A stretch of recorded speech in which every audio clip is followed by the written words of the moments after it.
first thing I wanted to ask you. My first impression of the Beach Boys was like, you know, ba, ba, ba, ba, ba, Totally. man. And it was only much later in life that I realized that they had done anything beyond that. Yeah. When did you realize that they had this whole evolution? Yeah, I think, I mean, I feel like growing up, like, I have a memory of driving to school, my mom's driving the car, you're in the back seat, and like after Disney songs, it's probably early Beatles and early Beach Boys. Uh-huh. It's just sort of, you know, so catchy, it goes down so smooth, it's so fun, and I think that's one of the biggest impressions of the Beach Boys, and I do love those songs. See, but, my mom was like sort of anti-Beach Boys, because I think Really? she didn't make that evolution with them. Yeah. I understand that. I think I probably would have had some judgmental idea of, you know, it's like pop in not a cool way or something. In high school, once I started to be interested in play a little music, I feel like kids who were older than me that I thought were cool, that like knew a lot about music, all said like Pet Sounds was actually this amazing album. Yeah. And I don't think I totally even knew that right away. I probably tried to listen to it, I liked it. And I was a fan, but I never became the obsessive, you know, Beach Boys fan. And I don't think I realized at that age, probably 14 or 15, just how complex the music was and how beautiful the words were as well. You know, I probably wasn't quite there yet as a listener. Yeah, I wasn't either. Yeah. Because I actually remember having a similar experience. I remember a dude that I kind of idolized as far as music and taste, loved the Beach Boys, and I remember not getting it.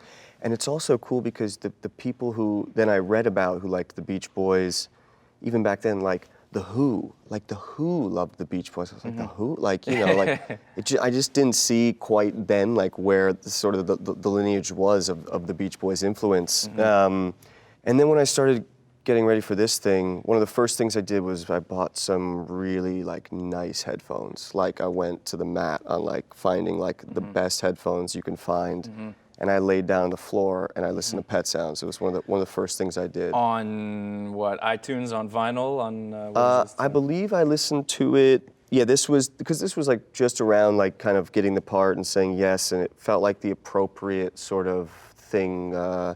Sort of ritual, spiritual thing. I'm just gonna lay down. It was probably on iTunes, and I believe it was the mono version, I think, because I already knew that Brian only had hearing in one ear. Oh, I didn't know that. Yeah, and you know, it's possible that it came from his dad being hard on him. Wow. Yeah. So he made all this music in mono. Because I've in the last few years started listening to the Beatles in mono. Yeah. Because that's how they listened to it. Yeah, exactly. They mixed it in mono, and then some other person, they would like leave, and someone else would do the stereo thing, kind of like a lot of movies do 3D. Which is really cool, because when you listen to that stuff on mono, like the spacing is still so good, like, you know, like Ringo and Paul, and like the rhythm, it's not, you know, because a lot of the time what they try to do in stereo is like separate the instruments so everything has a spot and it finds your ears, but they didn't need that because they were just so good, you know. So you were listening to Pet Sounds in mono? I listened to Pet Sounds in mono, got these nice headphones, and I checked out, you know, and I got totally lost in it. And what I was hearing, you know, the world that I was sort of hearing, and it was actually my first clue into the character, because I think when you're playing somebody real, there's a temptation right away to, okay, how does this guy walk? Like, what's the physical thing, all that. And I sort of decided right then that, you know, I wasn't even going to try to watch any video for a long time, and I was just going to try to, like, because the album felt so spiritual to me, which I didn't know, and then that made sense because once I listened to Smile, it's a very spiritual album, I think, and so a lot of it, the first How do you mean couple spiritual? months. That's a like, strong word to use. Yeah. I think searching, like, I think sometimes, and I don't know if you feel this way, like every now and then you have a take where you're, like, you've lost control, right? And something happens and you didn't mean for it to happen. So there is almost like is it your unconscious? Right. It might just be in you, or does it feel connected to something else? But I think that's kind of like what transcendental, I guess, or transcendence means. It's not so much about yourself anymore. Yeah, you're like connecting to something. Yeah, I think so. I think if you... It's hard to talk about without sounding like it sounds a little silly, and it can sound, and I might sound super pretentious, so I'm totally aware of that, but I felt, and I don't think Brian was pretentious, I just think he was a really open person. I think that's what made the world painful for him. I think that's also what allowed the music to come out of him or come to him. Right. See, because I played this guy who is admittedly the most pretentious dude Yeah, he yeah, could yeah. possibly be. And he would unabashedly talk about wire walking as spiritual, transcendental, connecting to, everything kind of. Totally, but I think that's also kind of beautiful. I love that about your character. I was like, man, I wish I could just like say it exactly, like, and the sort of confidence. And I loved that scene where you tell you, is it Jean-Pierre, who's your friend in it, the guy who's helping you, the photographer? Yeah. What was Jean something? Well, there's Jean-Louis and then there's Jean-Francois. There's two okay. Jeans. So when Jean-Louis, and when you're telling him that you are crazy. Right. Do you know what I mean? You built the little models, right? Right. And there's a great scene there. And I just love that guy, Philippe, was just like, this is who I am. Yeah. And that's it. Like, Right. Accept it or get out.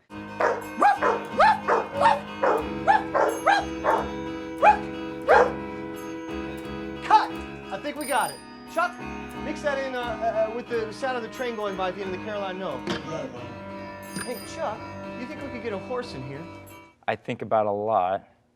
Do you often feel like you have to sort of downplay how much you care about acting or the work you do because you're worried it'll sound like self-important or I think this is a great question and a tricky one to talk about. Yeah, it is, I right? do. I feel like our business, there is an element of it. I think it's hard to talk about yourself. Right. And you want to be really honest. But I think it is easy to get lost in it and kind of feel self-important. Right. And frankly, I think there's also an element of, I hope that our work speaks for itself too. Right. So it's I do think it's tricky to navigate how much to say about it and how much to reveal because it's also really personal. Right. So it does feel revealing to talk about it at length. And then the opposite is the whole soundbite thing, which doesn't feel revealing. It actually feels sometimes a little bit false because you just have to like quickly say something you're selling a product about at that something point, that you have so much care and knowledge and a big experience behind. So yeah, how do you? I mean, are you comfortable just like doing the thing? Do it freak you out? No, it's always a balancing act, like you say. I guess it depends on the context and who I'm talking to and where I'm talking. But yeah, certainly in press and stuff like that, you more have to, I feel like, talk about it like, well, this is some entertainment that you're gonna like, and don't worry too much about it because it's not hard or anything. This isn't homework, and we're not demanding you put any effort into anything. Yeah. You're gonna pay money for this, so you shouldn't have to work at it or it shouldn't be too hard on you. Yeah. But when I watch a movie, I like to actually try to challenge myself or put myself through something, or it can be really fulfilling if you kind of work hard at watching a movie. Yeah. And I don't know, it made me think of it because you used the word spiritual and whatever that word means, I don't particularly identify with any like organized religion per se, but I do kind of know the moments you're talking about where you feel kind of connected to something more than yourself.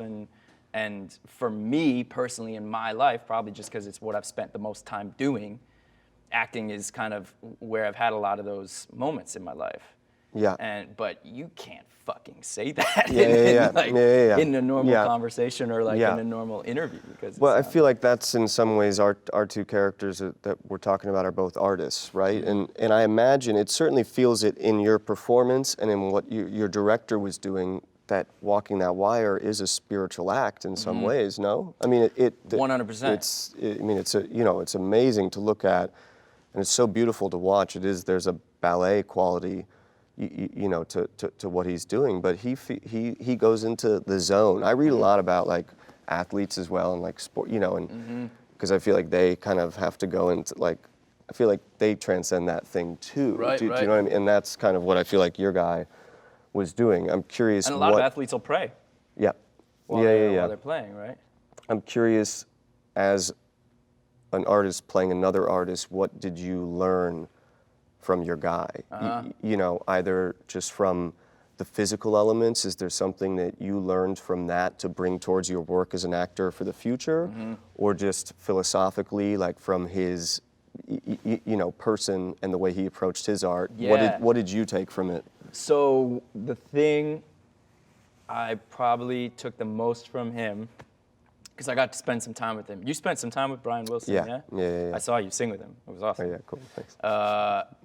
So I spent some time with Philippe, and he is, more than anything, I would call him an optimist. He's just so incredibly positive. And like here's an example that I like. When we spent 8 days straight together when he was first teaching me how to walk on the wire. And he had this bell that he called the victory bell. And he put it way off kind of on the other side of the space where we were practicing and stuff. And anytime I had a tiny little piece of progress, I kept my balance for 2 seconds longer than I had up until that point, he would be like, that is a victory, go ring the bell. And he'd get that excited, but he really means it. He's just that way. And he wanted me to, and I would, put down my balancing pole, run across the room, and ring this bell.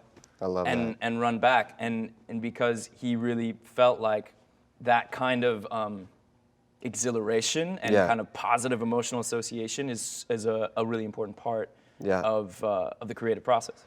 It's finished. What's finished? The core, my dream is destroyed. These beasts. Calm down. They just tell me it's not possible and nothing else. There's no sign of possibility. There's nothing telling me that it can be done.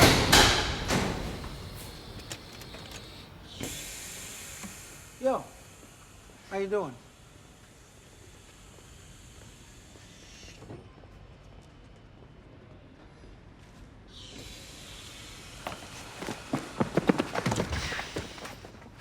Stairs going up. Go back to the hotel. If I'm not back in 5 hours, look for me at the police station. Your Philippe, and I'm sure the real one, felt like a really vital person. Like a big, there's a lot coming out of him. Right.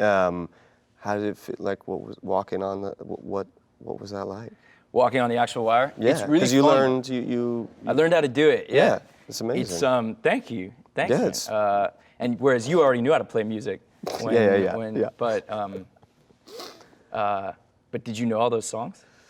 No. I played some guitar in the past, but I learned to play some piano, and that's actually. You didn't know how to play piano before? No.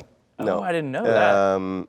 And that was super fun. It's such a beautiful instrument. How did you start? Did you just learn Beach Boys songs, or did you? I took a few lessons to just try to learn some basics, and then I pretty quickly went towards just learning some Brian stuff, and he kind of wasn't completely traditional with his left hand, and so it's not like I needed to be some expert classical pianist. Right. It was more of a feel thing, and I love doing that, and that's something I'm curious if you felt this way with Philippe. I loved having like a target, like a physical, like you're saying with the bell, I really liked having. Not every character always, and I'll probably now give the character something like that every time, maybe, because I really liked. What do you mean a target? I liked having this physical thing to work towards. That like the put piano. me in, because just playing it and learning to sing it brings you towards it somehow. For sure. And I imagine learning to walk the wire is Definitely, the same thing. having that physical, like Daniel Day-Lewis learned Abraham Lincoln's penmanship. Yeah. But you know. Yeah. Do you find that you approach what you do super different every time? Is it something similar? Was there something about your character Philippe that spoke to you, and you're like, you know what, I gotta try this time, or what was different about kind of walking towards him? Right.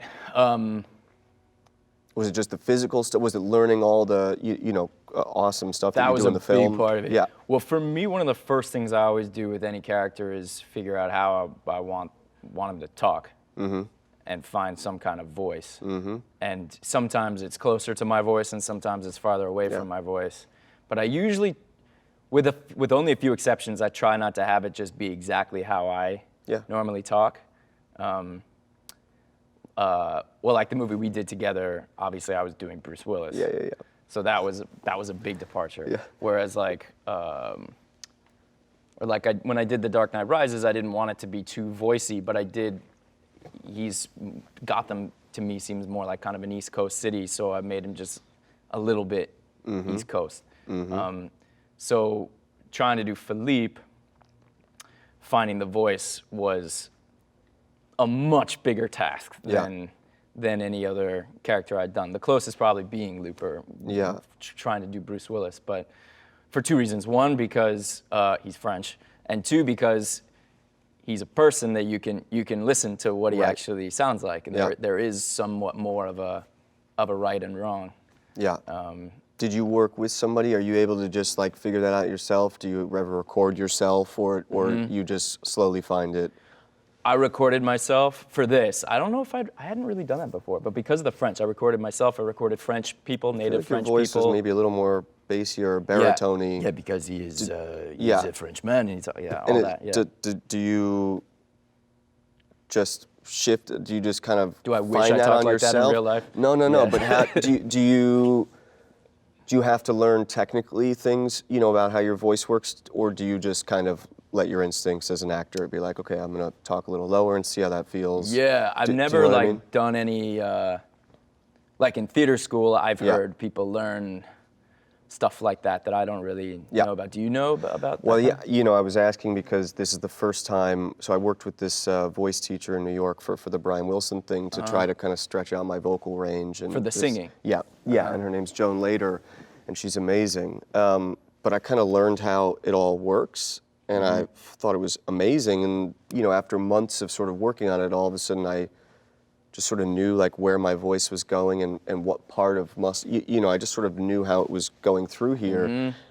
And it did make me think, oh, okay, maybe I can use this for speaking as well. Like it's the same instrument, and I was really happy to just sort of learn how it works. And so then how much when you were playing a part, how much were you like, I want to try to speak like Brian Wilson spoke in the 60s versus my own natural voice? Yeah, I think in the beginning I tried to just relieve myself of any responsibility towards, what people know about Brian, just to not get hung up on the wrong thing. I really, wanted to just sort of start with the soul part.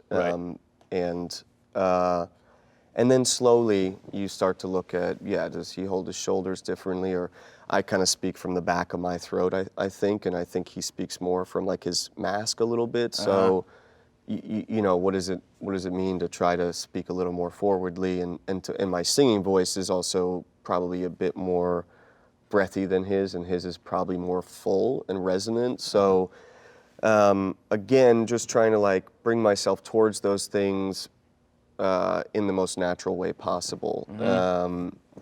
And what would you refer to, like spending time with him, or did you go back to old like films of him, or? Yeah, it was actually they have studio sessions. So some of them they've released. The Pet Sound sessions and the Smile sessions are just an unbelievable document of an artist at work. Oh, wow. So there's there's a 6-disc Smile session from 1967, and it's the unfinished album is disc 1, and the next 5 discs are him working on it.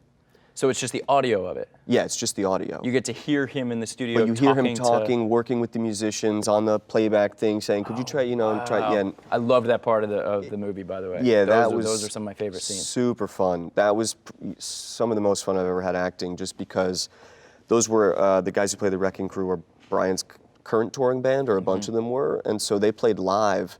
And when you're in the room was not that big. We were in the room that he actually recorded Pet Sounds in back in '65. You were? So, yeah. The real one? So we were in the actual room. Wow. I mean, this carpet, it's not huge. It's a little bigger than this carpet, but they were all crammed in there. And you know this, I mean, because you play music too. When you hear a clarinet and a cello, like right in front of you, I mean, it's amazing to hear these guys play rather than playback. Sure. Coming through. So like, and we had two 16mm cameras, and we had a great script. You were but- shooting on actual 16mm. Yeah, Oh, for that wow. stuff. And it looked and that two way. of them. I didn't know if it was just an effect or what. No. And That's then great. we had a great script, but Bill Polat, our director, also because I sort of knew the sessions so well, would just let me like mess around That's with the awesome. musicians, and so Okay. I could stop and start them whenever I wanted. You were just doing that. Yeah, and It wasn't in the so script. fun. Yeah, some of it was, but then we would just like play around, That's you awesome. know, and kind of we'll go work with the the wind section real quick and whatever, and that was so fun. So I'm trying to do this quickly. What you get a script, right? You might know who this guy Philippe is a little bit. I don't know if you did. Sure, I saw the and Robert documentary. Zemeckis is involved in it. That was the what do thing. you do? Like you going into it, reading it, are you just super pumped and you're hoping that it's going to be a great script and that you got the part? And how did it come to you? Yeah, What well- was your attraction? So when Mr. Zemeckis called me and we had our first meeting, he didn't have a script yet. Oh, that's cool. Yeah, it was really cool. But he had been working on doing this project for many, many years, and it had had different shapes, and he was just kind of starting to write the script. He had just done really extensive interviews with Philippe. He had Philippe actually reenact the entire walk and motion capture, and he had put together a whole previs of kind of what the movie could be like. But he didn't have a script yet. So it was just him coming to me saying like, I want to do this and I want you to play this part. And I was just, Awesome. I was Yeah. I was so floored and honored Yeah. and really excited. How much then did the technical elements, because you're a director as well, impact you as an actor? Meaning knowing what Bob is doing with the technology and the shots, or do you just kind of do your wire walk, or do you like to let the camera and the technology and all that be a part of what you're doing? Yeah, Do you know what I sure. mean? It depends on the project, movie, yeah. but for this one, definitely. Yeah. And Bob is really excited and has a lot of fun with camera and technology and stuff, and really inclusive. And he knew that I was into it too, and so he was really Super open cool. to kind of sharing that So cool. with me, and he was really cool about it. How did you come to this project? Yeah, I got sent a script, and I think at first I was like really nervous. Like I was like, I don't know if this is right. It felt like such a risk. It was these two story. It was like these Right. 2 points in his life that were very intense. And going back, the script was kind of ballsy, and I didn't know Brian's story, and I was like, oh, this is. I thought that was such a cool way to structure a movie. To go I back thought it and was forth great like too, that. It was and really cool. hopefully it's like a song, and those are two harmonies, that kind of somehow go together. And also Bill Polat, who's a brilliant producer and now I think a brilliant director, but I didn't know his work either, and it was kind of one of these like, it felt like a shot, and then I read the script again, listening to the music, and then I was like, well, I definitely am doing this because Right. But like know, you said, you hadn't yet been super in love with that No. later Beach Boys music No, yet. but the second time I read the script, I played each cue that was in the script while I read it, and then I was just like already starting to prepare like that instant. You know? Right. So we both, I did some theater in New York growing up, which is how I got into acting at quite a young age.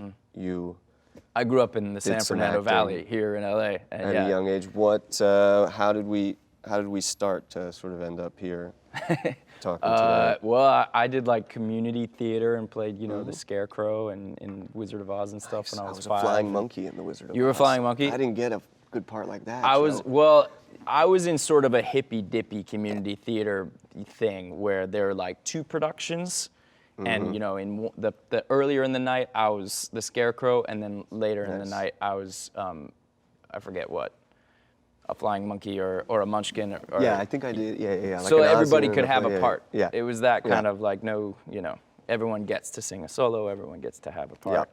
It was that kind of thing. Yeah. But I was awesome as the Scarecrow. I feel like there was new technology in your film. I feel like you had to learn a lot of new skills and definitely took some risks physically, your voice, your accent. What are you taking away here at the end? What did you learn to bring either to your life or to your work the next time? Risks, like you just said, is that's a lot of what this movie's about. Is you see something that seems impossible, you'll have voices in your head, voices of other people in your life saying, don't do this, you can't do it, you'll only fail, and kind of deciding to do it anyway. Yeah. I think that's something we can all identify with, whether, you know, actors or wire walkers or really anybody in life. Yeah. And so that's a thing that inspires me about this story and the walk. How about you? Anything new? Yeah, you know, I think there were two things that I really came away with. One, you know, it was kind of a seesaw between like a true pain and struggle in Brian's life and then like bursting creative joy.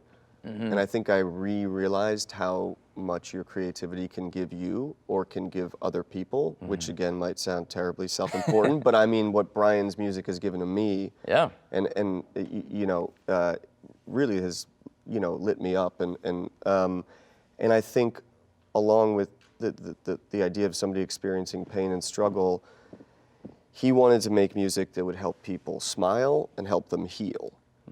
And for somebody who went through so much to still want to give somehow, I find really like inspiring because I think it's so much easier to go the other way, you know, to give what you're receiving. And so something and so much of pop music now is just about like, look at me, I'm on fire. That's you know? totally right. Yeah. And I feel like he, so something about the sort of giving, I don't know how that's gonna come into my life, but I was, inspired by that.